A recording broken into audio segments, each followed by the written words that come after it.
Welcome to Sold with Webinars, a podcast that aims to uncover how the most successful experts, coaches, consultants, and e-course professionals sell their products and services with just one sales presentation or webinar. A simple sales webinar can transform the business and life of a solopreneur. And this podcast will show you how other experts just like you are generating 6 and 7 figures per year online with their webinars. So let's get started. Hey, what's going on, experts? Joel here with another very special, simulcasted live episode of Sold with Webinars. And guys, if you've been living under a rock, this is a marketing podcast. So I very much believe that you know who our guest is today. But if you haven't, you're in for a very, very special, hopefully non-racist treat.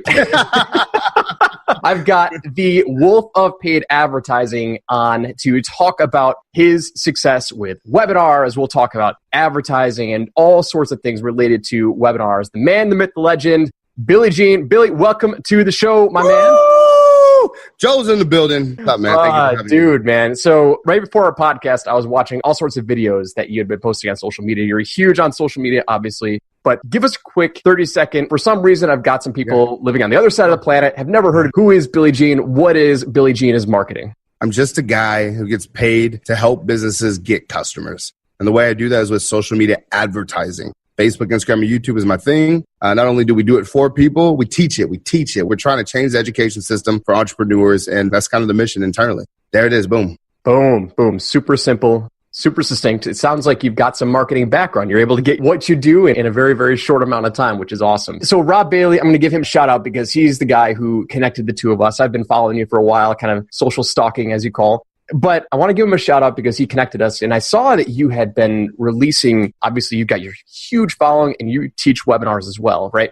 Yeah. But the main thing that hooked me in as I saw your webinar promotion, your webinar advertisement was, and I'm going to have you kind of tell the story, but there was a $30,000 client that you were able to land with webinars. Let's start there and then and kind of see where this conversation goes. So I'll start with my definition of a webinar. To me, it's just one person pitching / educating many. So it's just a group sales mechanism. There's really nothing more complicated than that. So you can do that on the phone, right? Through a teleseminar. You can do that from stage and a live event. You can do that at a mastermind, or you can do it online with a microphone and video like we're doing right now. Regardless, it's all the same shit. That's what people have to realize. A fucking pitch is a pitch is a pitch is a pitch. There's nothing special about webinars. It's just really convenient. You can connect with people all around the world. So it saves you a whole bunch of time and money. Having said that, I was doing webinars for a little bit. And I had this client and they wanted to meet up in person and shit. I'm like, oh, no, I don't do in person. I only sell online. This is crazy. This client was a big potential deal for us, would have been my biggest deal at time. And I was going to go in and I didn't even really know what my number was. So I have them meet me at this place called the University Club in San Diego. It's this private members club. The reason why we were meeting there is not because I'm so cool. It's because I was living at my mom's house and I didn't have an office. So I was low-key embarrassed. So what I did, I was at my mom's house at the time, Rena, or did I already move when we did the 30 grand pitch? Either at the house, whatever, or just about before, because after that, we moved into the house, yeah. So it was before. I was at my mom's house, and I was like, yo, I need somewhere to meet these people. I said, let's meet this university club. It was $300 a month for membership, which also served as my office. Perfect. Now, keep in mind, this is a small business loans company. They're super serious and prestigious and shit. I was linked up through a referral from someone that trusted me a lot. So we go into the room, and we walk into the room, and there's me and Rena and my boy Hector. And then there's these 6 white 50-year-old suited the fuck up attorney looking motherfuckers who come in this boardroom. I'm telling you, they just look like the most prestigious, oh my God, it's crazy. So I get nervous. I step outside. I call my dad. I'm shit, I'm about to make this pitch. What should I offer them? He's like, well, how much money do you think you can make them? I was like, I think we can kill it for them. I think we can make them a ton of money, minimum of 100 grand a month. And I think we can do well. He's like, all right, we'll ask for all the money. I'm like, you sure about that? I think I'll just ask for 10K. And he's like, is it 10K worth work? I'm like, no, it's way more than that. So anyways, I get into there and I was like, what am I going to do to pitch these people? So literally, I just fucking took out my webinar presentation and I gave the webinar in person to these people exactly like I was online, except it was with them. Let me tell you something. My shit was so fire that I ordered everybody breakfast, steak and eggs, fucking drink, all this, totally hooked them up. Not a single person took a bite of their food until I was done with my presentation. That's how on point my shit was there. So now come the part of asking money, right? And he goes, so all this sounds good. how much for all of this? Like the package. And I'm like, in my head, oh my God, what do I do? Oh no, oh, shit. And I only charged somebody $8,000 up to that point. And I'm like, $30,000. And my heart drops. And he goes, that sounds pretty reasonable. Can you give us a second to talk? And I go outside and I take a shot of whiskey at the bar because my homies work there. Like, let me get a shot of whiskey. Take a shot of whiskey. I come back in and he goes, okay, let's do it. Bam! Just like that. And it was crazy. Like, he tried to pay right there on the spot, then it didn't go through. And then we like chased the check down for a little bit. It was pretty nuts, but it happened. And it was a game changer. But it was the same webinar presentation I've been doing. It was crazy. Yeah, man. So it was for an agency service. So I'm assuming it was done for you marketing stuff, right? 100%. So somebody hops on a webinar, right? And when we do done for you stuff, like I love this concept, like doing it in person, like it is so powerful. I mean, it's really just taking them through a sales process. Very clear. You've got the energy, like presentations, and they've got to be your superpower, right? What is it that you do in your webinars that makes it different than anybody else? I have a trick and it's important. It's the biggest. I demonstrate more than anybody you've ever met, ever. I just simply out demonstrate everybody. What I mean by that is when I'm coming in to do a pitch, all the shit that I talk about is real shit. And I do a lot of it from case studies, and then I do a lot of it in person on the spot. So when I'm pitching to these people, it's not like, oh, well, hypothetically, this is what could happen. It's like, no, dude, like, here's exactly what we did for X. Here's exactly what we did for Y. But then where I'm masterful is I'll take like, here's what we did for X. Here's what that would look like for you. So I build out campaigns in advance for potential clients. So it's like, here's how it worked. And then everyone has the same question. I know it worked for them, but will it work for us? So I show them that. And I say, okay, guys, look, these are the principles here, but this is what it would look like for you. So I saw this image on your website. I put this together. I saw this video. We put this together. So these are already, we've created these for you already just to show you. And then it makes them like, because it's real and tangible and it's already created, they look at it and they just like get a boner and die because it's just like, they need it. They're like, oh my God, you mean it's already ready? All we have to do is turn that on by giving you money. It just creates this like this intensity of this desire that's second to none. That's really the trick. So it's fascinating because there's another podcast that we just wrapped up. It's actually going to be the podcast right before you. And we talked about it with Lucas Rashevsky, who's based in California. He's a copywriter. And we were talking about this exact same thing. We called it the primal objection, which is, will it work for me? Like, Billy, that's awesome, man. Like, I get it. You helped 45,000 other clients, but like, man, I'm different. Like, yeah, it's so stupid. It's like the dumbest objection you always get, but like, nonetheless, it's very real. It is very real. Because even if you're doing group presentations on a live webinar, like you have to you have to directly tell them, like, you're probably thinking right now, will this work for me? Like, okay, so let me go through like 15 other, and like, if it's going to work for them, then it's going to work for you. But I love that because that is how you connect with them, because everybody, I mean, it's the number one objection. And here's the crazy thing is like, we work with a lot of franchises, right? We'd have a franchise that has the same exact business model because it's a fucking franchise. We would show them what we've done for 70 other locations, and they'd still have the nerves to ask, does it work for me? And I just used to get frustrated. It's like, do you work? That's why I would reply back. Do you work? Do you work? Like, yeah, I work. Like, are you good? You know, one of the best sales objection counters I love is when people are like, yeah, but like, typically, like, what does your best student do? And you reply back, you go, do you mind if I ask you a question, Joel? Do you consider yourself an average entrepreneur? No? So why are you worried about average person results, motherfucker? Why? You see what I'm saying? You just put it right back on them. I love it, man. I love it. All right. So let's dive into mass market webinars, right? So that's awesome. You're like first $30,000 client, you deliver that same presentation that you do online, you deliver it in person, $30,000 a month. Okay, perfect. So I didn't misunderstand it. It was $30,000 a month. Awesome. Yeah. So deliver that in person, deliver a lot of value. Will this work for me? Absolutely will work for you. Here, pay me $30,000 a month. Boom. Yeah. All right. So now let's go more mass market, right? Let's go digital marketing, digital webinars, right? Okay. I'll speak from experience after writing hundreds of webinars that the number one thing that I really look for right now when I'm working with a client is mass market, right? Because if they're going cold traffic to an auto webinar or a live webinar, like I want to make sure that number one, mass market, so I can get a really low cost per lead and so we can scale it up. Yeah. And number two, like that is the whole purpose of a webinar. Like, what is your opinion on creating topics for webinars with selling with the idea of, or do you even agree with that? Do you agree with your webinar has to be mass market, or maybe you disagree with it? I don't either. It just depends on like what someone's goals are. You know what I'm saying? Like, so for most small entrepreneurs that like are doing webinars, like you do like 10 or 20K a month, like that's great. To do that, you don't need to be mass market at all. You need to be like super laser focused, targeted, have a handful of people do it consistently, and life is good. So depending on your objectives, it matters. Now, when you do have something where you're like, nah, motherfucker, I want to take over the world and do millions and millions and millions of dollars, you have to go broad. You have to. And the entire messaging of the webinar changes completely. So we have a tagline that's actually spray painted in my office here, but it's entertain, educate, execute. The entertainment reason is so that you can reach the masses. Masses don't pay attention to education. You have to earn the right to educate somebody. So the reason why we go so crazy with our entertaining videos is to get the attention of the fucking masses. Once I have their attention, now I can educate them and bring them through my process of what it is we do, how we help people, if somebody wants to start an agency or whatever it is that we're teaching or selling. But it starts with just going to the core. See, when you're messaging to the masses, you realize that every human being on the planet, like 99.99% of them, want the same shit. Happiness, more time, more choices, more money. So you got to meet the messaging of where the fuck they're at. Simple as that. So some people see my shit and they like start talking shit. They're like, oh my God, like how come he's like buying a Bentley in his ad? He's so arrogant. Shut the fuck up. I'm doing it because that's where people are at. People believe when you don't have anything that buying some kind of magical car will make you happy and it will fulfill some kind of desires that you have, and it's bullshit. But I can't be saying that on the newsfeed because people will tune me out. I have to educate them first on the game, tell them my story, tell them the stories of others.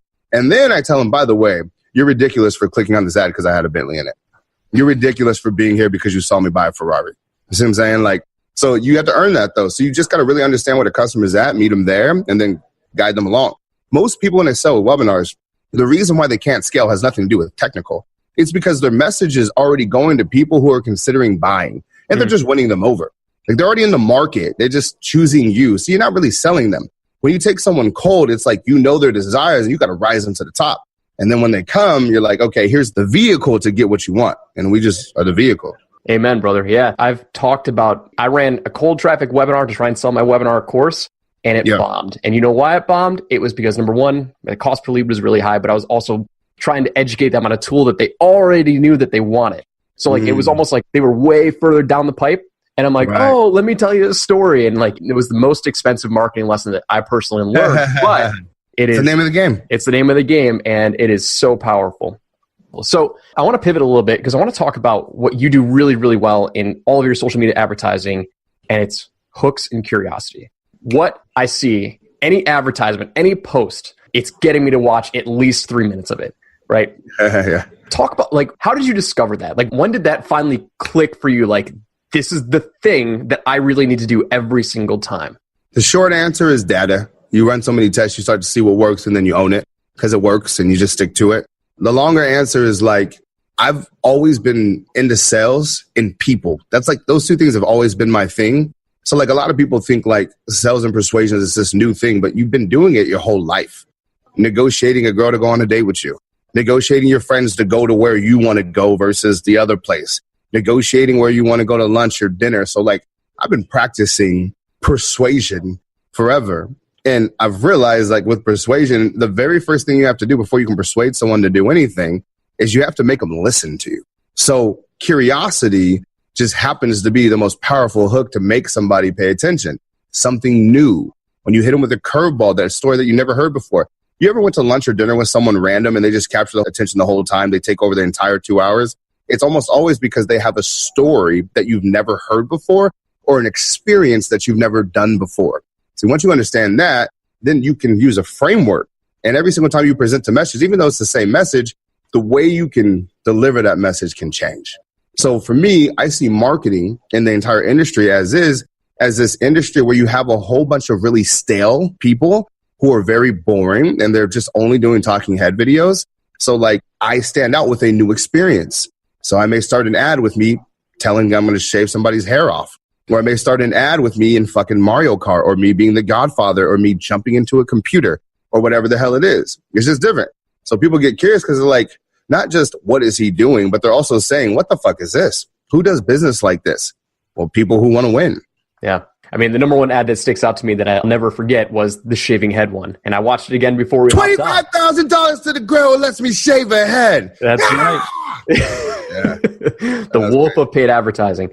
Yeah. What does the creative process look like when you're sitting down, right? I mean, because you have big team, and it looks like all of these ads are like super high production costs, and which is amazing because like that's how you outdo your competition. It's like, what does that creative process look like? Well, it's evolved. When I started making videos that sort of kind of helped my brand be remembered more, it was just me sitting at my computer.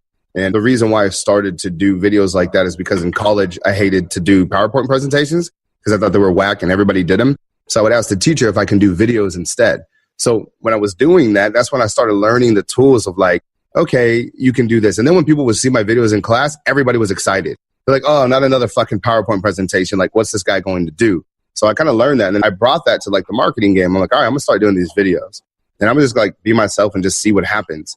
And so I ran some ads and people just really started responding to that. But the creative process is, number one is music, man. Like music is the key to every video that you watch of ours. You choose the music first. Actually, I usually choose an idea first or a concept, right? So you start with the trend, identify a trend. Wolf of Wall Street was one of the only major entrepreneur movies of our time. So therefore, any entrepreneur has fucking seen the movie or you at least heard about it. So it was a trend that was able to latch onto. So then I took that because I knew people were already interested in it. And I said, okay, cool. And then I thought of what were the memorable moments from the movie? And there was a couple. One is the speech. One is in the beginning when he's like shaving the girl's head. And then another one is when he's sitting with Matthew McConaughey and they're at the table and Matthew McConaughey goes, and he's hitting the chest. And everyone's like, what the fuck is this going on? So to me, to allow the audience to feel me, I had to give them those moments where they'll recognize the movie.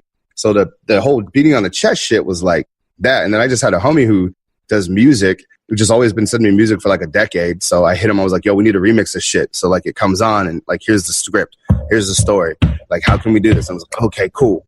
And then once you have the music dictates the movement of the cameras. So when you hear like, click, click. When you watch the editing, you'll see us go from right to left, switch, left to right, switch. The music literally dictates every single fucking movement in there. Or if you want to emphasize something. So like, you'll keep advertising to your clients so they buy or they freaking die.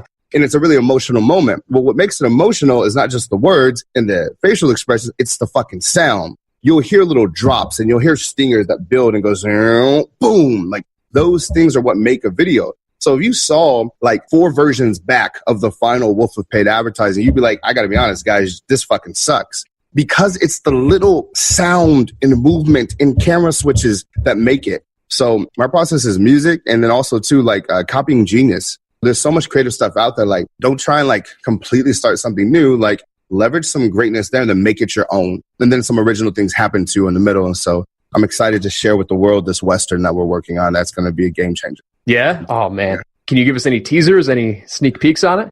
There'll be cameos. There'll be cameos of people you guys will recognize. So that'll be good. So do you implement any of those strategies with, I mean, like maybe not like music and like the production value, like with a webinar, it's different. You do want to teach, or maybe you do. I mean, I'm not sure, but in terms of flow of your webinar, like making sure that you're hooking them throughout, like, do you implement any of this sort of that creative? Man. So watch this, even our webinars. So if everyone goes to our webinars, you'll see that when I film them and when I do them, it's not just a PowerPoint with my face on it. Well, actually, that's step one.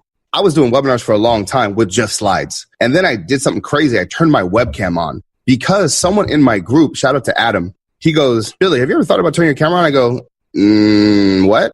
So just turn your camera on. And I turned my camera on one time. And all of a sudden the engagement was through the roof because people could look at you. They could feel you. They feel your energy. And then we never looked back. And then it escalated to like, okay, fuck it. If we're going to do a webcam, let's take it to another level. Let's see if we can take all of our cameras in the house. Our office is like Big Brother. We got cameras everywhere. So let's see if we can do that and plug it through the webcam port. So now when I do a webinar, you see 4 cameras the whole time. In my office, the drawing board, there's picture in picture. It's like there's no one in the world teaching like this. Next level. And then I spent fucking $600,000 remodeling this place that you're in right now in 4 months. It'll look completely different to create a studio that literally, there will be nothing like it in the world. There'll be nothing that exists like it. That production value is a barrier to entry because there's a lot of people who can just go on and do webinars. When they see us, it's like, who was I talking to? It's like just creating that moat. And like they come in and they're like, damn, we cannot keep up with these guys because they're just like doing shit at a different level. So that's our goal, is to like make people feel like this is bigger than that. This is not just a digital course. We really are fucking with like college, because even when you go to college, they're not teaching like this. And then also too, while I'm talking to people who've been engaged, I'm the ultimate asker of questioners. So like when I am live, almost every single time I teach something new, I make it into a question. So what kind of industries do we have here? Great. Here's this lesson. So I saw a bunch of you said that you're a fireman. Well, this is how this applies to fireman. This is how it applies to this. Who else? I'll pick up the phone. I call people on the phone. Give me your phone number right now. Boom, live. What's up? Who is this? Da-da-da.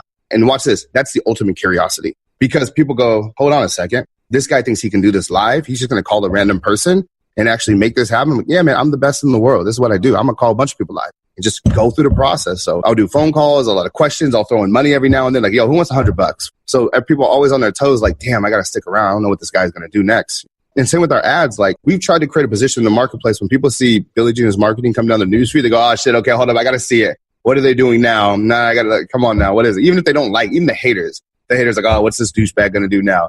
The followers like, oh my God, here it is again. Where's my popcorn? Either way, they watch him. Oh, I love it, man. I mean, you got to a point where now you have to outdo your own brand. I mean, you got people who are just following you and you got to level up yourself, which is a good position to be in. You're competing with yourself. It also makes me hesitant too sometimes because when I haven't actually put out a production in a while because it's like I'm in my own head of like, shit. Oh yeah, we did some singing ones, which were fun.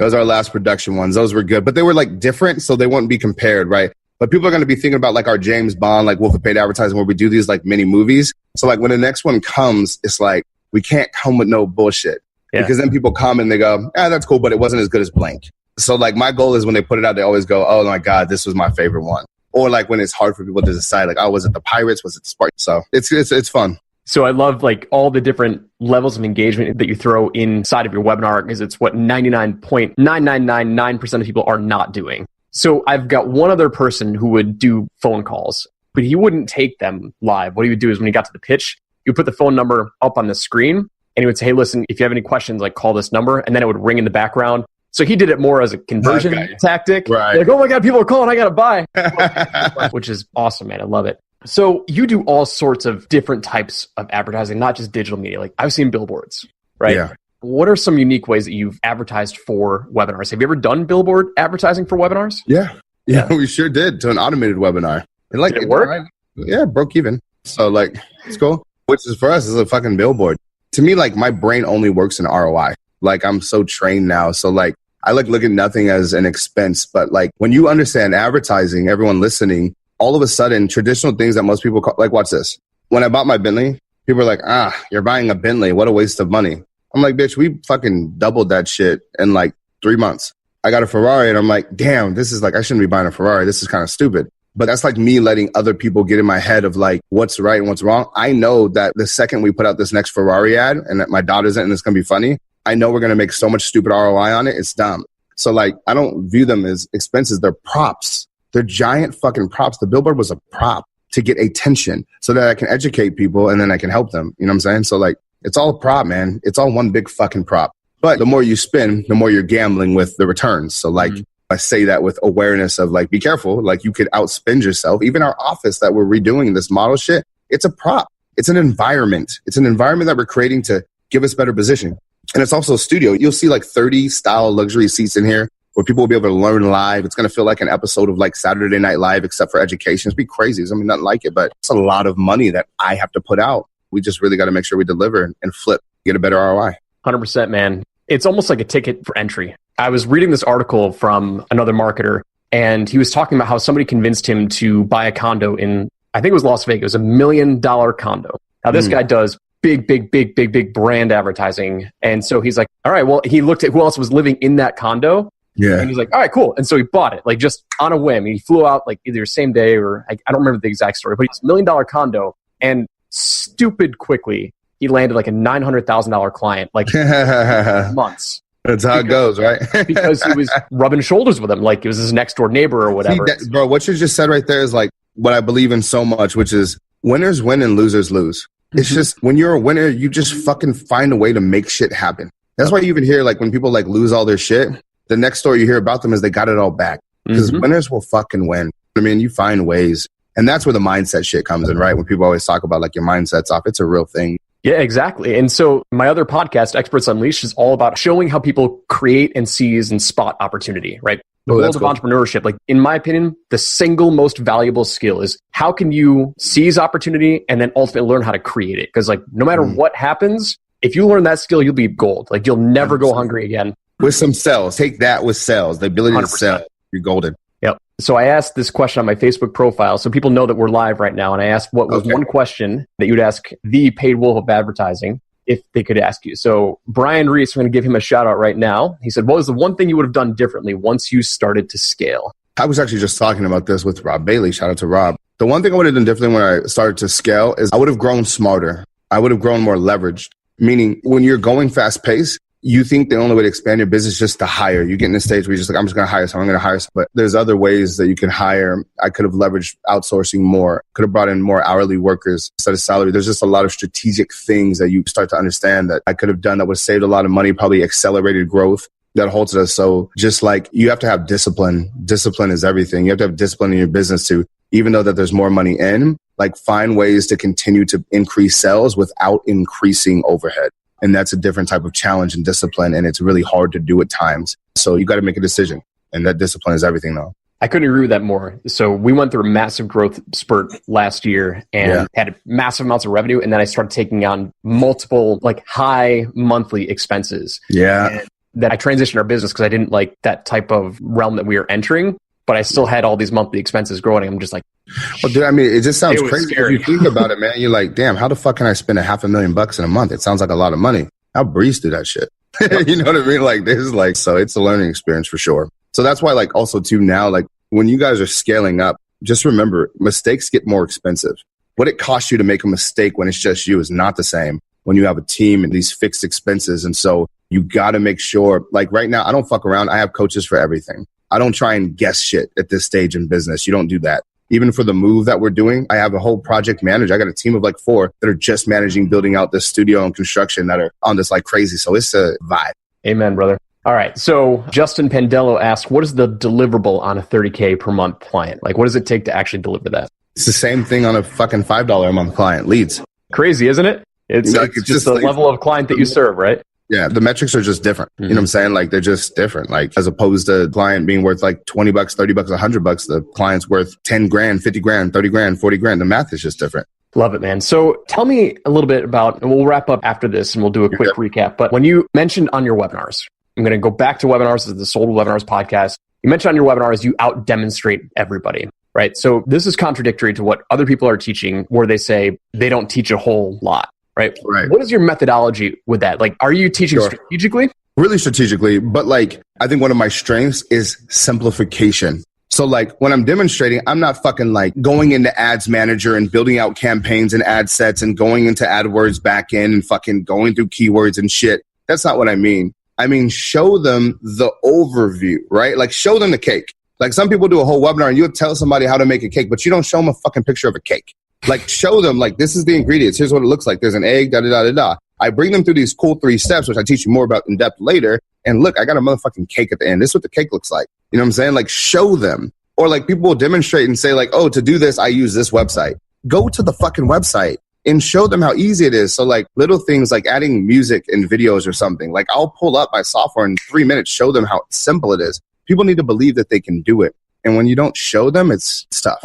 Yep. Show versus telling. And showing is always it's the entire game. And then you have some other people who are just like, yo, just show them testimonial after testimonial after testimonial after testimonial and then ask them to buy and don't teach them shit. I'm like, that's cool, but what the fuck is your quality of customer like? I would love to know that because I bet you they're fucked up. I bet you everybody's asking for refunds. Everybody's a desperate client. That's why our community is so dope. If people come into our School of Genius, there's nothing like it in the world because I vet so hard. I set expectations.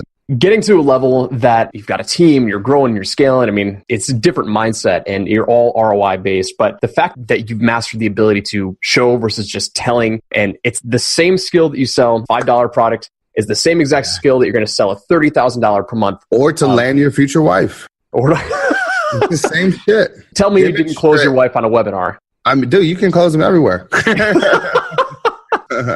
I love it, Billy. All right, man. So we talked about a ton of stuff. We talked about advertising. We talked about hooks and curiosity. I mean, and you're pulling them through on your webinar, just like you're pulling them through on the ad and ultimately leading them to the promised land. What's next, man? Like, what are you working on? Our mission right now is simple, man. We got our gene pool, which is $109 a month. And we just went 10,000 members. We got 3,000 right now. We went 10,000 members there. And then our School of Genius, we got 500 agency owners in there, or entrepreneurs, local business owners, and we want to get to 1,000. That's our goal. It's simple, not looking left, not looking right. They say what gets you to 7 figures is saying yes to everything, but what gets you to 8 figures is saying no to everything. Shout out to Dean Grazioso. Yeah, that's the key, is no to everything and really just being world class at what we do with ultimate efficiency. Like when someone comes to our calls on Tuesdays, when we teach, there's just nothing like it in the world now. We're upping ourselves. So I'm telling you, just give us 4 months. Wait till you see the way that we educate, the way that we entertain, the caliber of presenters that we bring in. It's not like nothing will even come to a close second. It doesn't exist.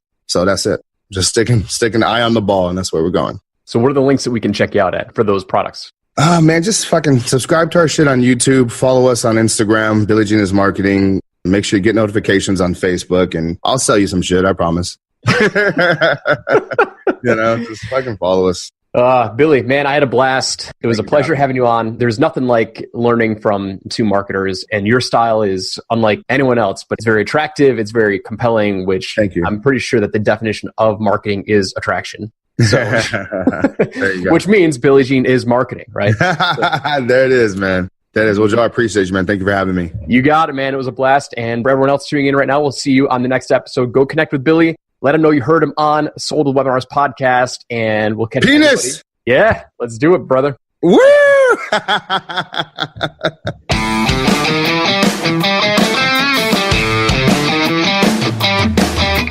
Thanks so much for listening. We hope you enjoyed today's episode, and we look forward to giving you the next one. If you're serious about launching your own sales webinar, here are a few resources to check out.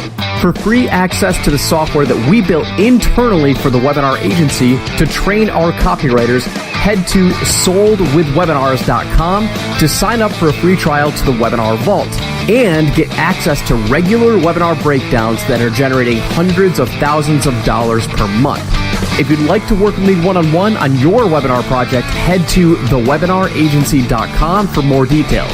And finally, be sure to subscribe to my other podcast, Experts Unleashed, where I interview changemakers and entrepreneurs to discover how they create opportunity to turn their expertise into income. Be sure to join us next time, and I'll see you there.